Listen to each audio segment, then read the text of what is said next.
여러분, 인간의 역사는 끊임없는 도구를 발전시켜온 시간의 산물입니다. 끊임없이 사람들은 도구를 만들죠. 처음에 사람들이 눈에 보이는 돌을 깨가지고 돌도끼를 만들어서 사냥을 하고 수렵을 했어요. 그런데 그것이 변화를 지속해서, 발전을 지속해서 지금 우리는 인공지능과 로봇을 사용하는 시대까지 이르렀습니다. 이제 집안에 보면 온갖 것들이 다 로봇과 연결되어 있어요. 이전에는 사람의 힘으로 빗자루 쓸던 걸 기계의 힘을 좀 빌려서 청소기를 사용했는데, 이제는 로봇이 그냥 자기 마음대로 돌아다녀요. 그러면서 청소를 하죠. 그러니까 요즘은 참 이 사람이 사용하는 도구의 힘, 그것이 얼마나 놀라운지 몰라요. 보면 입이 딱 벌어질 정도죠. 여러분, 도구의 이 사용은 인간의 삶을 굉장히 편리하게 만들었어요. 그리고 아주 윤택하게 만들었습니다. 요즘은 빨래를 해서 입어야 되는데, 예전에는요, 생각해보면 마르질 않아요. 이렇게 습한 날은 막 습도가 80도, 90도 되는 때는 마르질 않습니다. 그러면 애들이 어떠냐 하면 그 옷을 입고 싶은데, 그날 친구랑 약속이 있어서, 그런데 마르질 않아요. 그러면 뭐 어떻게 하다가 막 드라이기로 막 하다가 태워 먹고 막 이렇게. 근데 요즘은요, 그냥 빨래 탁 해가지고 어떻게 해요? 없으세요? 딱 해가지고 이 건조기에다 딱 넣으면 1시간 정도 되면 건조가 돼서 나와요. 물론 개 중에는 또 줄어가지고 나오는 것도 있어요. 못 입어. 참 안타깝기도 하지만 어쨌든 너무 편리한 거죠. 삶이 너무 윤택해졌어요. 여러분, 이걸 뭐라 그러냐면 호모 하빌리스라고 합니다. 이 도구의 인간, 이것을 그 사회적 용어로 호모 하빌리스. 우리가 참 도구의 인간이라는 거예요.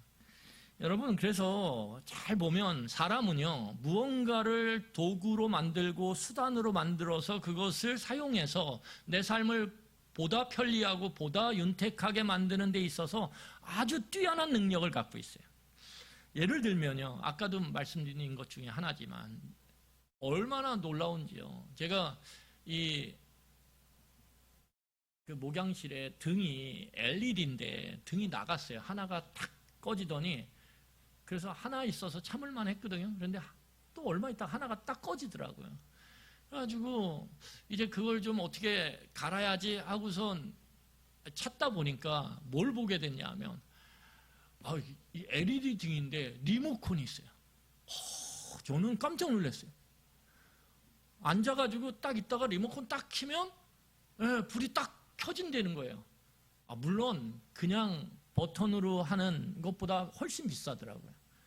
그런데 세상이 이제는 등도 다 리모컨으로 딱 되네. 와, 좋다. 자, 좋다. 리모컨. 그런데 이 리모컨이 망가지면 어떻게 될까요? 사람은? 다른 사람 시켜요. 여러분, 그 텔레비전 리모컨 이거요, 없잖아요? 군대에서는 어떻게 하냐면 리모컨이 사라지면 절대 자기가 보고 싶은 채널을 자기가 가서 누르지 않습니다. 어떻게 합니까? 야, 이병. 그래가지고 어떻게 해요? 너 이제부터 리모컨이야. 그리고 이병들, 자, 몇 번 눌러, 몇 번, 이렇게 시킨단 말이에요. 이 사람이요, 이 도구를 사용하는 데 있어서 얼마나 놀라운지. 물건을 도구로 사용하지 못하면 어떻게 해요? 사람을 도구로 만들어버려요. 여러분, 그래서 이러한 인간의 이 도구화, 수단화에 익숙한 습성들은 하나님과의 관계 또는 타인과의 관계에 있어서도 아주 잘 나타나요. 하나님을 도구화하고 다른 사람을 도구화하는 데 있어서 우리는 너무나 익숙하다라는 거예요. 여러분, 이스라엘 백성에게 가나안 땅이라고 하는 것은 축복의 약속이었어요. 그런데 이 가나안 땅이라고 하는 것이 축복의 약속이지만 단순한 선물이 아니에요. 그냥 하나님이 주시는 그냥 아주 좋은 선물, 그런 차원의 축복이 아니라는 거예요. 왜냐하면 이 가나안 땅에는 굉장히 많은 유혹이 그 안에 숨어 있었거든요. 그러니까 유혹의 땅이에요. 여러분, 그 유혹의 내용이 뭐냐면 이 가나안 땅의 유혹은 소유해야 행복하다 이거예요. 소유해야 행복하다.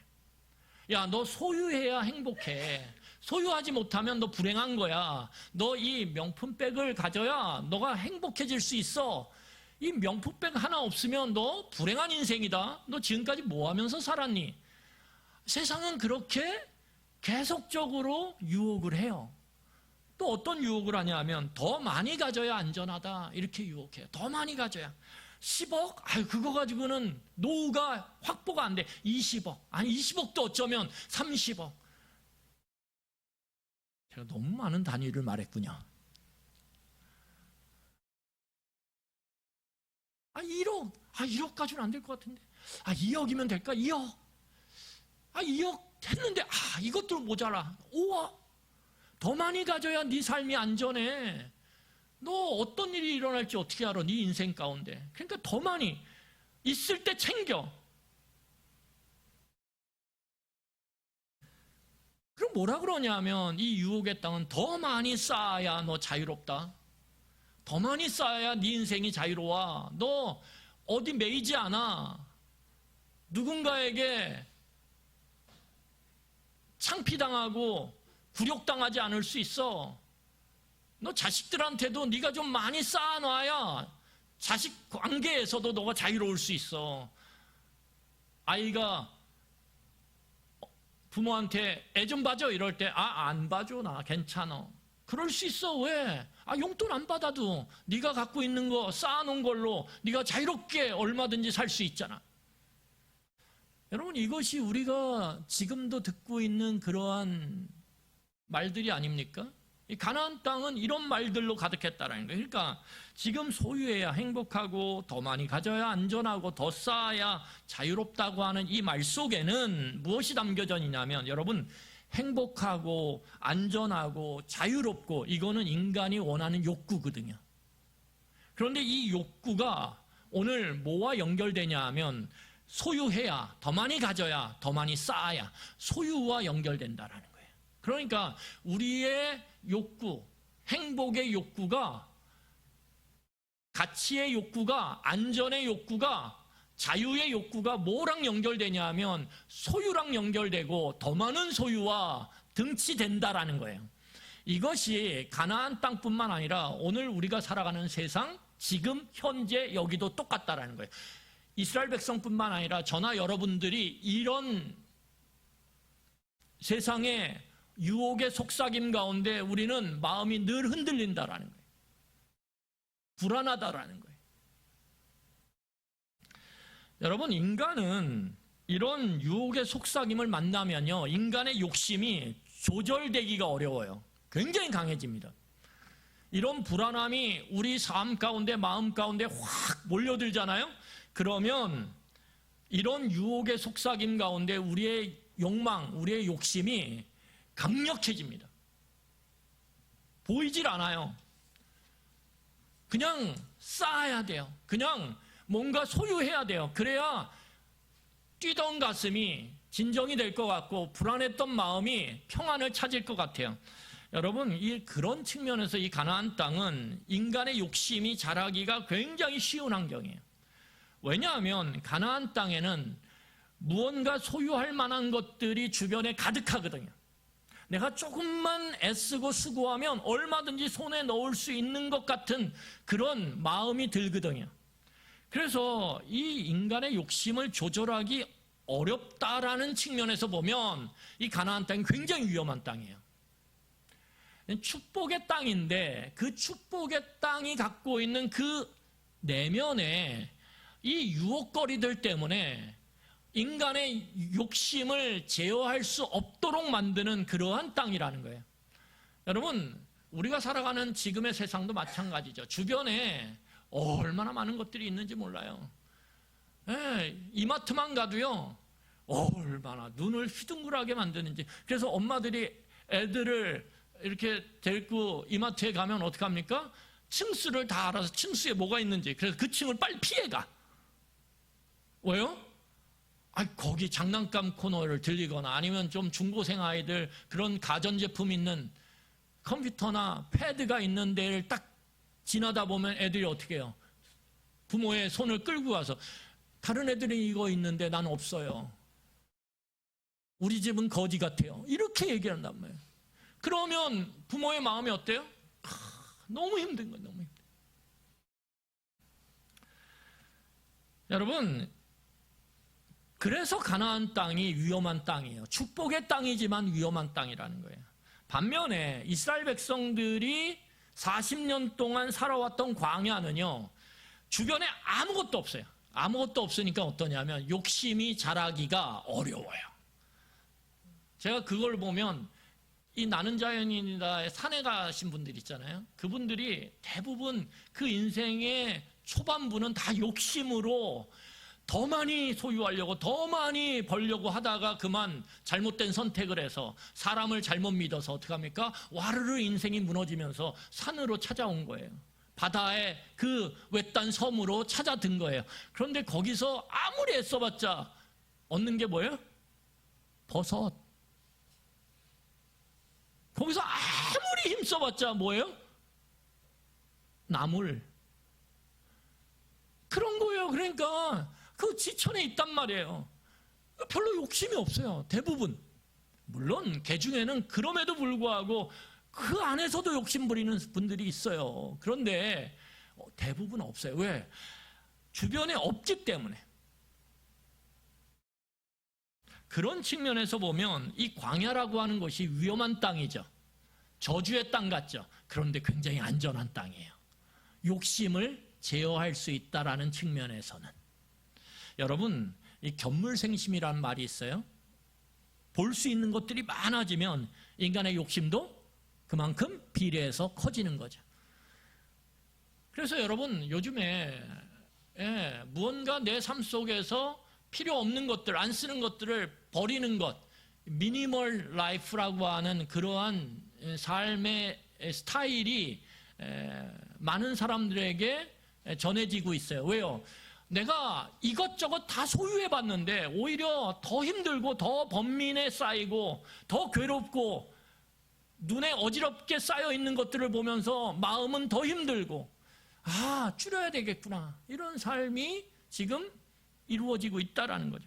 그래서 소유랑 내 행복, 내 안전, 내 자유로움이랑 이게 직접적으로 등치되거나 연결되는 게 아닐 수도 있구나라고 하는 가능성에 대한 그러한 마음을 사람들이 보기 시작했다라는 거예요. 여러분, 그런 측면에서 가나안 땅은요, 견물생심의 땅이에요. 견물생심의 땅. 그런데 이런 견물생심의 땅, 이 가나안 땅에서 이 유혹의 속삭임이 너무나 많이 도사리고 있는 이 땅에서의 진짜 비극은 무엇입니까? 진짜 비극은 이 견물생심의 땅에서는 내 옆에 있는 이웃을, 내 옆에 있는 동료를, 내 옆에 있는 가족을 도구화할 수 있다라는 거예요. 수단화할 수 있다라는 거예요. 이것이 일상이 된다라는 거예요. 이게 위험한 거예요. 자신의 욕심을 채우기 위해서 다른 사람을 수단으로 여기고 다른 사람을 도구로 삼는 것이 너무 쉬워요. 너무 빈번히 일어나. 여러분, 인간의 욕심이 커지잖아요. 그러면 자연스럽게 우리는 주변의 이웃이든 동료든 가족이든 수단화하기가 너무나 쉽습니다. 그게 인간의 호모 하빌리스, 습성이에요. 습성. 도구화하는 습성. 여러분, 생각해 보세요. 얼마 전에 방영됐던 드라마, 여러 드라마들이 있지만 우리가 딱 생각하면 이미지가 딱 떠오르는 스카이캐슬. 그 스카이캐슬의 부모들은, 사회에서 나름 성공했다라고 하는 부모들은 더 높은 성공, 내가 성취하지 못한 더 높은 성공, 내가 그렇게 성공하지 못했기 때문에 지금 내 위에 있는 사람들 때문에 때로는 모욕당하고 창피당하는 그 서러운 삶을 내 자식에게는 물려주지 말아야지 하는 마음으로, 좋은 마음으로 그분들 입장에서는 자식에게 공부를 강요해요. 마치 기계처럼 공부하기를. 그런데 여러분, 그 속을 잘 살펴보면 부모의 욕심 때문에, 부모의 평판 때문에, 부모의 체면 때문에, 부모의 부가 지속적으로 이어지기를 원하는 그 마음 때문에 어떻게 합니까? 자녀를 철저하게 성취의 도구로, 수단으로 삼는 거죠. 여러분, 기업은 더하죠. 이 자본주의 사회 내에서 기업은 오로지 목표는 하나예요. 이윤을 추구하는 것. 이윤을 추구하지 않고 이윤이 나지 않는 회사는 악입니다. 이 자본주의 사회 내에서는. 사라져야 될 대상이에요. 적자 기업은 빨리 도태돼서 사라지는 것이 이 사회에 득이 된다라고 생각하는 것이 이 자본주의에서의 사람들의 생각이란 말이에요. 그런 입장에서 보면 여러분, 사장은 직원들을 자신의 욕심 때문에 어떻게 합니까? 얼마든지 수단화하고 도구화해요. 수단이나 도구는 특징이 뭐냐면 바꾸면 돼요. 아, 부셔졌어? 그러면 다른 도구, 다른 수단으로, 다른 부품으로 체인지하면 돼요. 여러분, 우리가 가까이 있으면서 늘 이용하는 SPC라고 하는 기업이 있어요. 우리가 먹고 마시는 것과 관련되어 있는 그 기업이 엄청나게 돈을 벌죠. 그런데 그 기업에서 지속적으로 산업재해가 일어나요. 그렇게 말을 하는데도, 그렇게 사람들이 지적을 하는데도 그 이익을 위해서 그 직원 하나, 그 젊은 직원 하나 어떻게 되든 죽든 몸이 상하든 상관없어요. 더 많은 이익을 위해서 밤새 돌려요, 기계를.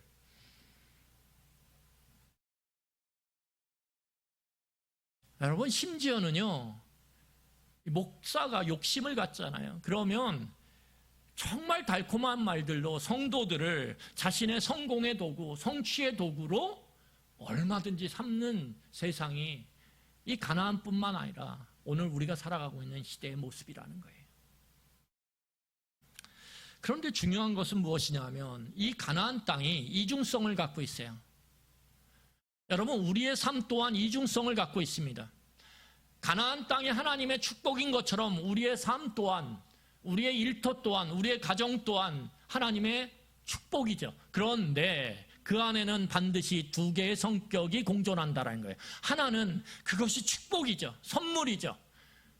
그래서 우리를 살게 만들어요. 그런데 그 이면에는 저주의 땅이라는 거예요. 우리를 죽게 만든다라는 거예요. 우리를 삼킨다라는 거예요. 여러분, 가나안 땅은요, 축복의 땅이지만 언제든지 저주의 땅으로 바뀔 수 있어요. 여러분, 우리가 그래서 조심해야 돼요. 우리가 그래서 깨어 있어야 되고, 우리가 그래서 겸손해야 돼요. 우리의 삶 또한 지금 복된 것 같죠? 지금 행복한 것 같죠? 언제든지 그 이면에 그 무서운 얼굴을 삶은 우리에게 보일 수 있다라는 거예요. 공포와 두려움을 주는 그러한 고통을 우리에게 보여줄 수 있는 것이 가나안 땅임과 동시에 우리의 삶의 모습이라는 거예요. 그래서 가나안 땅이든 삶이든 이중성을 갖고 있다는 거예요. 축복의 얼굴도 있지만 저주의 얼굴도 있다는 거예요. 그러면 여기서 우리는 어떻게 하면 하나님의 축복을 우리가 축복으로 누릴 수 있냐 이거죠.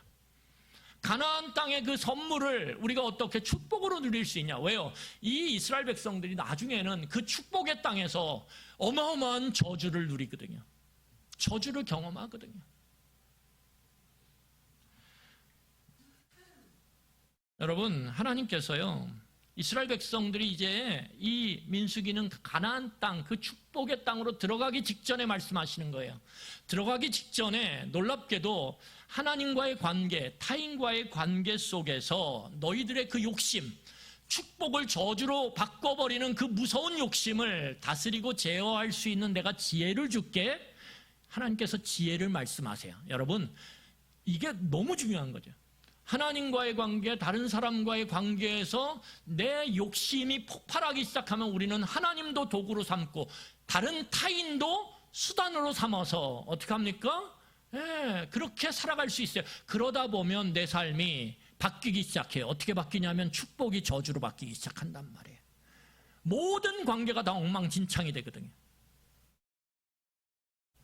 그러니까 오늘 하나님이 말씀하시는 거예요. 내가 축복의 땅을 너에게 줄 텐데 그것이 너희들에게 축복으로 유지될 수 있는 지혜를 줄게. 그게 바로 무엇입니까? 그게 십계명이에요. 이게 놀라운 거예요. 여러분, 자, 우리 10절을 같이 읽겠습니다. 우리 10절 같이 읽겠습니다. 시작.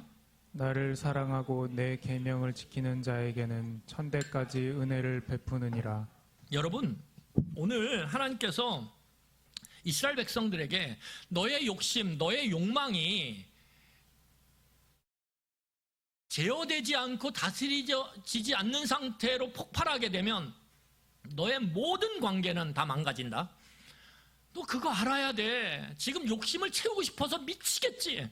너의 그 욕망을 채우고 싶어서 지금 안달이 났지. 그런데 그거를 채우기 시작하면 그때서부터는 제어될 수가 없어. 그럼 어떻게 되냐면 브레이크가 없는 과속하는 차처럼 언제 어떻게 부딪혀서 망가질지 몰라. 내가 제어하는 지혜를 줄게. 그 지혜가 바로 십계명이야. 그러면서 오늘 말씀하시는데 그 십계명의 핵심이 무엇입니까? 하나님을 사랑하라는 거예요. 하나님을 사랑. 이게 핵심이라는. 여러분, 우리가 자녀를요 도구로 삼고 자녀를 수단으로 삼지 않는 길이 무엇이에요? 오로지 하나밖에 없어요. 자녀를 사랑하는 거예요. 바르게 사랑하는 거. 자녀를 사랑하면 절대 자녀를 도구로 수단으로 삼질 않습니다. 그 유혹에 빠지질 않아요. 아무리 주변에서 다른 엄마들이 이렇게 해야 돼, 저렇게 해야 돼, 이 학원 보내야 돼, 학원 뭐 엄청나게 보내야 돼. 걔 예를 들면 CCTV로 걔 학원에서의 모든 그 행동들을 다 관찰해서 그것을 요약해서 엄마들한테 카톡으로 다 보내는 그렇게 관리 시스템이 철저한 그런 학원 보내야 돼. 여러분, 그렇게 이야기할 때 정말 내 아이를 진정으로 사랑하는 엄마는요, 아빠는요, 나 그렇게 하지 않을 거야. 그렇게 해서 아이의 점수가 1점, 5점, 10점 오른다 해도 나 그렇게 하지 않을 거야. 정말 사랑하면 그렇게 돼요. 왜요? 그 행동이, 그 부모의 행동이 다른 부모들이 이야기하는 그 말이 그 아이를 사랑하는 것이 아니기 때문에 거부할 수 있는 힘이 생기는 거예요. 거부할 수 있는 생각의 힘이 생기는 거예요. 의지의 힘이 생기는 거예요. 여러분, 사랑은요 절대 추상적이지 않아요. 오늘 다시 보세요. 10절 다시 보세요. 10절 다시 보세요. 하나님 뭐라고 말씀하시냐면 나를 사랑하고 뭐하면? 내 계명을 지키면 천대까지 은혜를 베풀이라.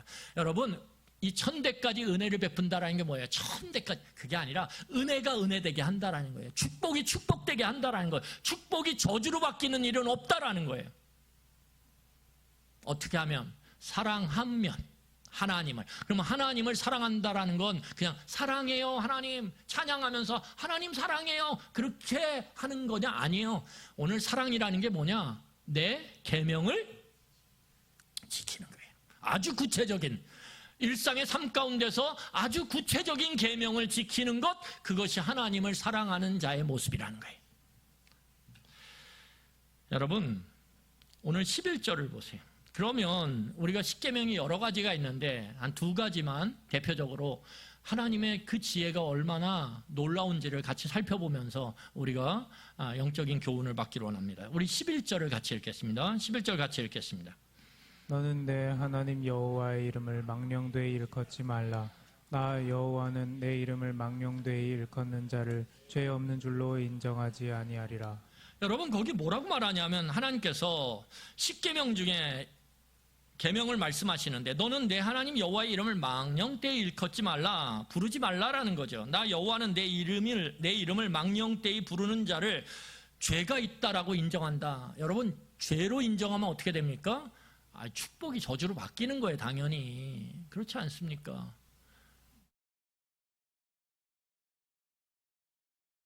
여러분, 죄라는 게 무엇입니까? 욕심에서 나오는 거예요. 욕심에서. 욕심이 잉태해서, 욕심이 제어되지 않아서, 욕심이 다스려지지 않을 때 뭐가 되는 거예요? 죄가 되고, 죄의 결과가 무엇입니까? 사망이에요. 사망의 증상들.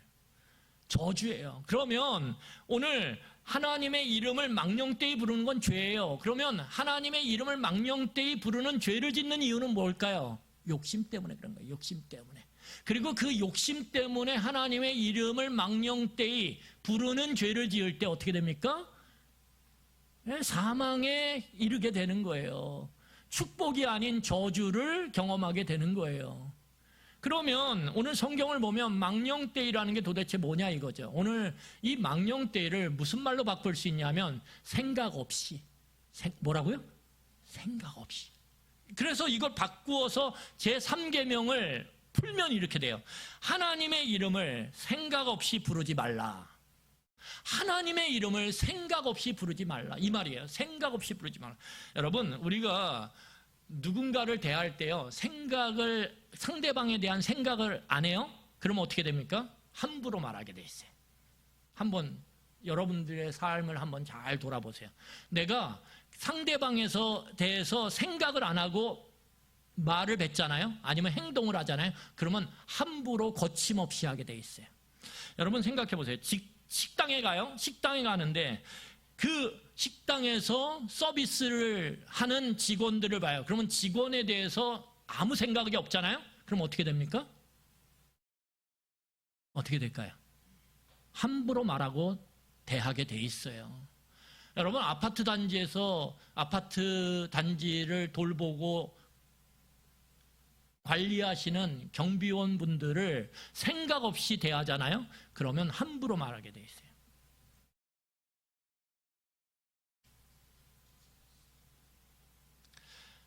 여러분 이 가나안 땅은요, 수많은 이방인들이 그 땅에서 살면서 많은 이방신들을 섬겼어요. 그런데 이방신들을 섬길 때 그들은 신에 대해서 생각이 없어요. 이 신이 어떤 신인지, 어떤 성품인지, 어떤 걸 원하는지, 그 뜻이 뭔지 아무 생각이 없어요. 신에 대한 생각은 없어요. 오로지 누구에 대한 생각이 있어요? 나에 대한 생각. 나에 대한 생각만 있어요. 그러니까 신의 이름을 함부로 부르는 거예요. 거침없이 부르는 거예요. 아무 때나 부르는 거예요. 이게 가나안 땅의 모습이었다라는 거예요. 그런데 너희들도 그렇게 하지 말라라는 거예요. 여러분, 하나님의 존재가 이름이에요. 그러면 이름을 함부로 부른다라는 건 뭐예요? 생각 없이 부른다라는 건 하나님을 생각 없이 대한다라는 거예요. 여러분, 하나님을 생각 없이 대하면 어떻게 되냐면 우리는 하나님을 종 취급하게 돼 있어요. 하나님에 대한 생각 없이, 하나님의 존재에 대한 생각 없이 우리가 하나님을 대하면 우리의 기도, 우리의 예배는 다 뭐예요? 하나님을 종 취급하는 그러한 기도와 예배가 될 수밖에 없다라는 거예요. 하나님 이거 해줘야 돼 무조건. 이거 안 하면 당신이 문제지. 뭐 이렇게 예를 들면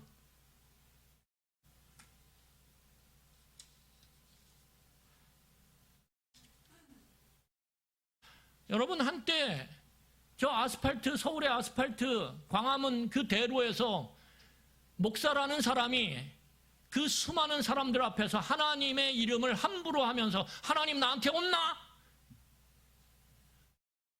하나님에 대한 생각이 아무것도 없는 사람이에요. 오로지 자기의 욕망과 욕심으로 가득 찬 사람이에요. 그러니까 하나님에 대한 생각 없이 그냥 자기의 욕망과 욕심을 그냥 토해내는 거예요. 함부로 하나님을 종다루듯이, 하인 다루듯이 하는 거예요. 그게 망령되이라는 거예요. 여러분, 우리가요 정말 하나님을 사랑한다면 우리는 하나님에 대한 생각 없이 대할 수가 없어요. 여러분, 내가요 내 가족들을 사랑해요. 그러면 가족들을 아무 생각 없이 대할 수가 없어요. 내가 이 말을 했을 때 저 사람의 성격과 저 사람의 성향상 이 말을 어떻게 반응할지 생각하면 어떻게 해요? 하려고 하던 말도 안 하게 돼 있어요. 내가 이 행동을 했을 때 내 자녀가 그것을 불편해하고 힘들어할 거를 생각하면, 그 존재를 생각하면, 귀하게 생각하고 그의 입장을 생각하고 그의 마음을 생각하고 성품을 생각하면 우리는 자녀에게 하려고 했던 말이나 행동을 다듬게 돼 있단 말이에요. 생각하면. 여러분, 우리가 하나님을 생각하면은요, 하나님과 나는 언약 관계에 있고, 하나님은 나의 주인이시고, 하나님은 나의 창조주시고, 나의 구원자시지. 그러니까 내가 하나님께 내가 이렇게 행동하는 것이 맞나? 우리는 생각하게 돼 있어요. 그럴 때 함부로 행동하지 않아요. 함부로 말하지 않아요. 거침없이 말하거나 행동하지 않아요.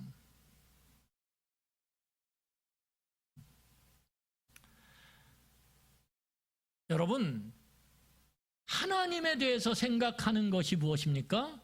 우리의 욕심과 욕망을 제어할 수 있는 지혜를 갖게 되는 거예요. 하나님이 이런 분이시지.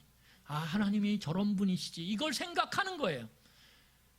그것이 하나님을 진짜 사랑하는 거예요. 여러분, 진짜 하나님을 사랑하고 그리고 그 사랑함으로 우리가 하나님에 대해서 생각할 때 그것은 하나님을 생각하는 데 멈추지 않고 내 주변에 있는 타인에게까지 확장이 돼요. 하나님이 저 사람을 사랑하시지. 저 사람을 하나님께서 긍휼히 여기시지. 그러면 우리도 그 하나님의 생각을 알게 되면 어떻게 합니까? 내 주변에 있는 사람들도 수단이나 도구가 아닌 목적으로 대하기 시작한다라는 거예요. 이게 생각의 확장이죠. 의식의 확장이에요. 여러분, 오늘 12절부터 14절까지 한번 보겠습니다. 오늘 또 다른 지혜를 우리에게 말씀하세요. 자, 우리 같이 읽겠습니다. 시작.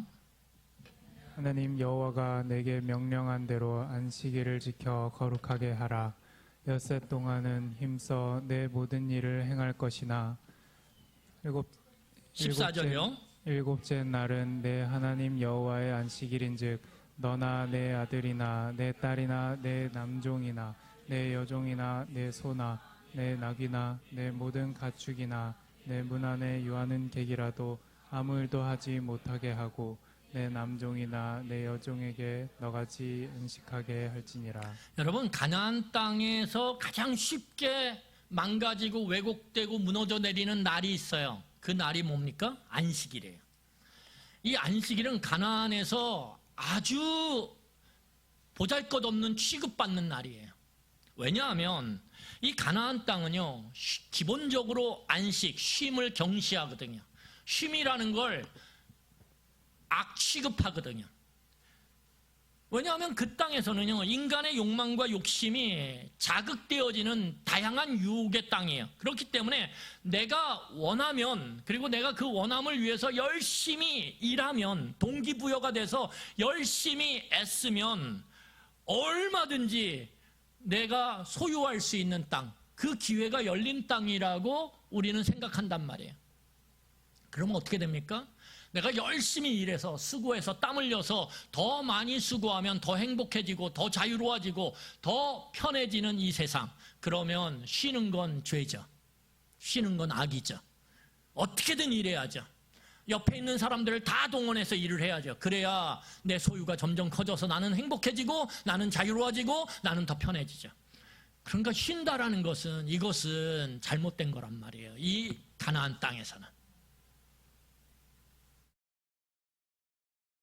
쉼 없이 일하도록 계속 강요되어져요. 내 의식도 나를 강요해줘. 지금 일해야지. 너 지금 쉬면 손해야. 마이너스 인생이야. 네가 몸만 움직이면 플러스가 되는데, 계속 플러스가 되는데 너 지금 왜 쉬고 있어? 계속 우리의 의식으로 강요를 해요. 우리 주변에서 계속 강요해요. 아빠 쉬면, 어떤 아이가 그러더라고요. 아빠 쉬어? 아빠 회사 안 가? 막 그 아이가 걱정을 하는 거예요. 아주 어린 아이였는데. 남자아이예요. 남자는 제가 볼 때 그래요? 어쨌든 죄송합니다. 잘못 말했어요. 남자아이들도 소망이 있습니다. 죄송해요. 제가 말 잘못했어요. 여러분, 그 어린 아이인데 그 남자 그 아이가 뭐라 그러냐면 아빠가 회사를 안 가고 있으니까 걔한테 어리니까 날짜 구분이 없는 거예요. 근데 아빠가 쉬는 날 쉬고 있거든요. 그런데 아빠 안 가? 회사 안 가? 아빠 일 안 하는 거야? 그러면서 뭐라 그러냐면 마지막 말이 너무 웃겨요. 그러면 내가 좋아하는 치킨 못 먹잖아. 이렇게 얘기해요. 내가 좋아하는 치킨 못 먹잖아. 와.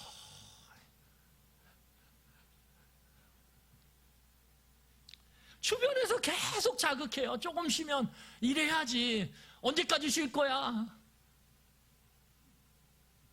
이 가나안 땅이라는 게, 우리의 삶이라는 게 그런 속성을 갖고 있다라는 거예요. 쉼을 경시하게 만들고 열심히 일하는 게 미덕인 것처럼 그렇게 우리에게 세뇌를 시킨다라는 거예요. 그래서 여러분, 이 가나안 땅은요, 축척과 성공의 달콤함이 너무 크기 때문에 쉼을 쉽게 포기하고 잃어버리게 만들어요. 그런데 중요한 것은 무엇이냐면, 여러분, 이렇게 될 때 우리가 하나님을 만나는 날, 여러분, 하나님을 예배하는 안식일은 그냥 쉬는 게 아니에요. 뭐요? 하나님을 만나는 날이죠. 우리의 쉼의 원천인, 안식의 원천이신 하나님을 만나는 날. 그 만나는 날까지도 우리는 얼마든지 우리의 성취, 우리의 성공을 위해서 도구로 수단화할 수 있고 합리화할 수 있다는 거예요. 오늘 내가 그래도 일해서 조금 벌어야 지금도 힘든 지금 상황인데 그래도 조금이라도 보탬이 되지. 하나님도 이해하실 거야. 우리는 얼마든지, 물론 그 하나님 그걸 야, 너 잘못해 그러지 않죠. 하지만 우리의 의식이 그렇게 돌아가기 시작하는 거예요. 하나님을 만나는 그 안식일 날도, 쉼이 있는 날, 하나님을 예배하는 그 날을 우리는 도구로, 수단으로 그렇게 탈바꿈하기 시작하는 거예요. 그럴 때 여러분 중요한 것이 무엇입니까? 우리의 욕망과 욕심이 제어되지 않기 시작한다. 이게 문제인 거예요. 그날 하루를 그냥 일한다라는 게 문제가 아니라 그런 의식으로 우리가 그 날을 우리의 성공과 성취를 위한 도구와 수단으로 삼기 시작할 때 우리 안에 있는 욕망과 욕심이 이제 조절될 수가 없다라는 거예요. 제어될 수가 없다라는 거예요. 폭발하기 시작한다라는 거예요. 그러면 어떻게 되냐 하면 여러분, 우리가 살아가는 삶은 삼키는 땅이 되는 거예요. 우리의 삶을 삼키기 시작해요. 일을 삼키기 시작해요. 내가 열심히 일하는데도 일의 결과가 안 나와. 왜? 삼켜 자꾸. 관계가 삼켜지기 시작해요.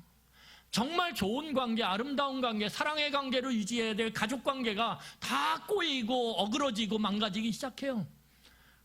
그 순간 우리는 축복이 저주가 되는 그러한 경험을 하게 되는 거예요. 와, 괴롭다, 죽고 싶다.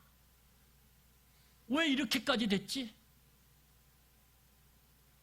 우리는 후회의 순간을 경험하게 되는 거예요. 여러분, 우리 말씀을 정리하겠습니다. 이 하나님을 사랑하는 거는요, 성공과 성취를 위한 삶의 행진을 멈추는 거예요. 내가 6일 동안, 5일 동안 열심히 성공과 성취를 위해서 행진을 했어요.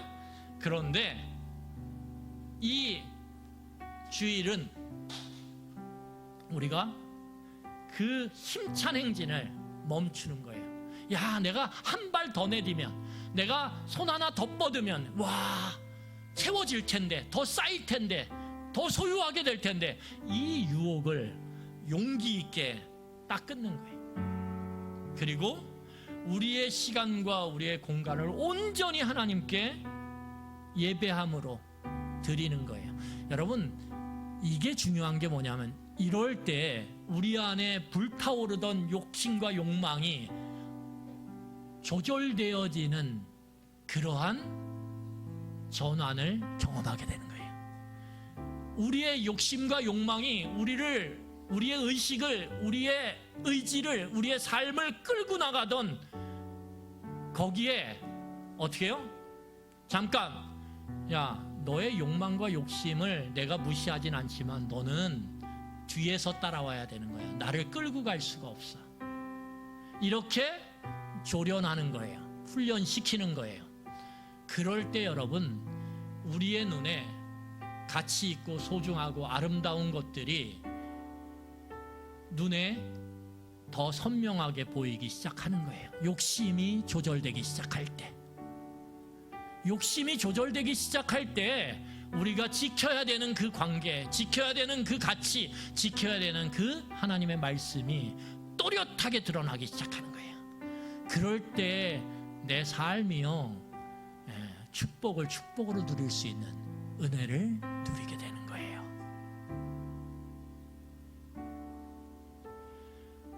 여러분, 우리의 삶은요, 얼마든지 삼켜서 파괴하는 땅이 될 수도 있어요. 하지만 우리가 정말 하나님을 사랑하게 될 때, 그래서 그것이 하나님의 형상으로 지어진 내 이웃과 내 가족과 내 동료들에게 확장되어져서 그들을 사랑하게 될 때, 우리는 하나님도 목적으로, 그 하나님의 형상으로 창조된 그 사람들도 목적으로 삼는 삶을 살아가게 되는 거예요. 그게 사랑하는 삶이에요.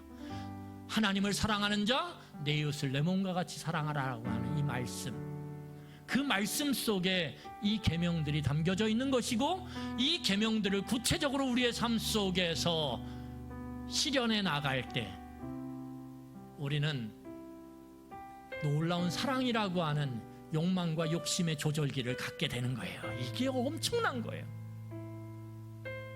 사랑함으로 기꺼이 손해를 감수할 수 있는 것, 사랑함으로 기꺼이 나를 내려놓을 수 있는 것, 그게 십자가예요. 그리고 그 십자가 위에서 예수 그리스도께서 기꺼이 우리를 사랑하심으로 세상을 이처럼 사랑하사 피 흘려 죽으심으로 모든 걸 다 잃어버리는 것 같았지만, 아니요, 하나님께서 그를 부활케 하셔서 하나님의 보좌에 앉게 하셨다라는 거예요. 세상에 그 어떤 것도 감당할 수 없는 엄청난 능력을, 영광을 부여하셨다라는 거예요. 여러분, 이것이 하나님이 오늘 사랑하는 자들에게 베푸시는 은혜며 축복이에요. 여러분, 그런 은혜를 누리시기를 간절히 축원합니다.